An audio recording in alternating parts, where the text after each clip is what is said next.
Good morning. Today I'm coming to you from sunny Australia. It's a little bit breezy today, so I hope you can hear me okay. I am just going to go through a few dye experiments I did yesterday and the results. So here we go. In this pot we have some English Leicester hand spun yarn that I dyed in various tea bags. So it's got a varied range of colours from yellows, browns to slightly pink. Now I'm going to just pop over here to the bucket, which is just off screen, to squeeze it out a bit better. I hope I don't get my hands in your way too much and you can see what's going on.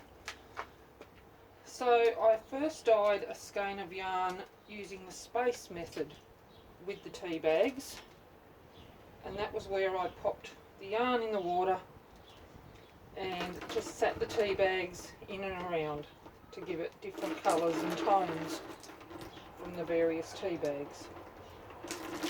There was a lot of colour left in the water, so I popped in another skein of yarn. I can tell you, tea bags, fruity tea bags and turmeric tea bags, etc. smell lovely as you're cooking them. So this is the lovely tea stained yarn. I really look forward to seeing that dried out. And in the little bottle I was given some of this hedge, which I've forgotten the name of, starts with P, if anyone can correct me, and it has these tiny little round seed pods which I soaked for a few days. It gave us this really nice dark colour. Oh, I have to get the tongs out for these ones.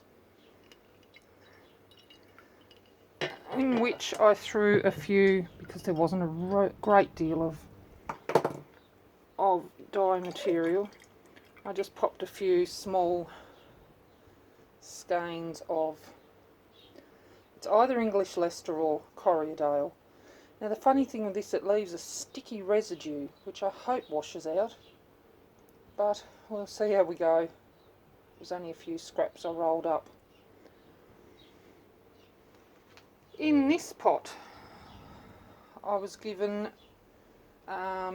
free rein to pick some Camellia buds before they flowered. I had those soaking for a few days, and then I put them on the stove yesterday,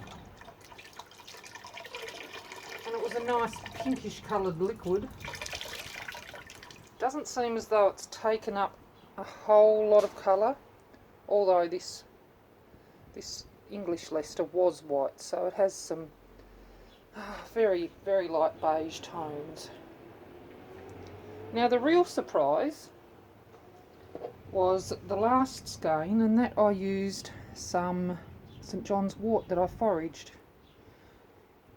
Now St John's wort's a funny example. If you squeeze the flowers you get purple dye on your finger. If you heat them up you get a lovely almost burgundy liquid, which I forgot to keep a little of to show you.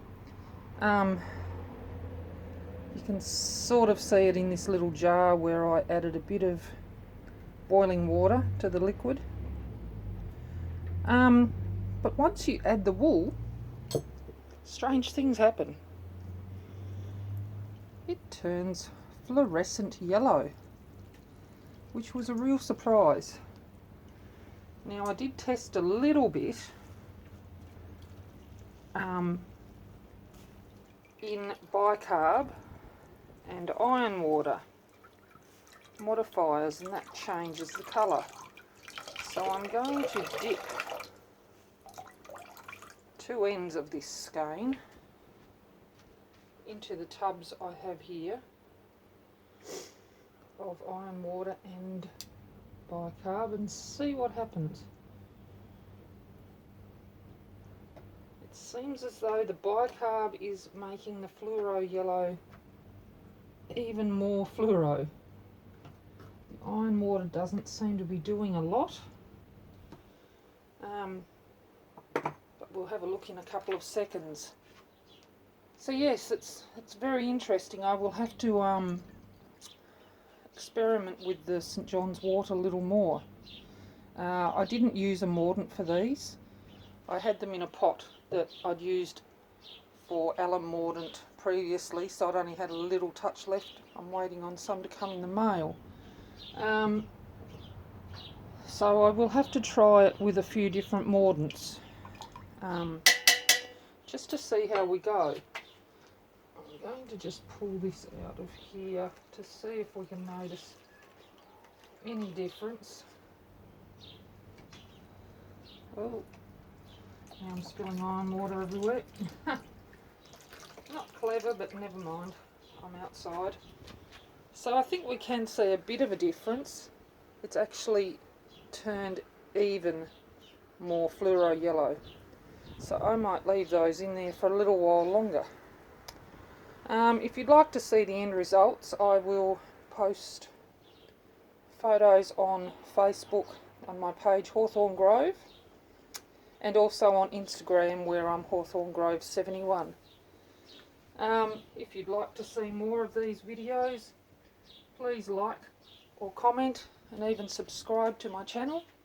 I'm fairly new at this video business, and I had a bit of a break over the Christmas holidays, but I would love to hear from you, and I'd love any tips you could give me how I actually get purple from the St John's wort.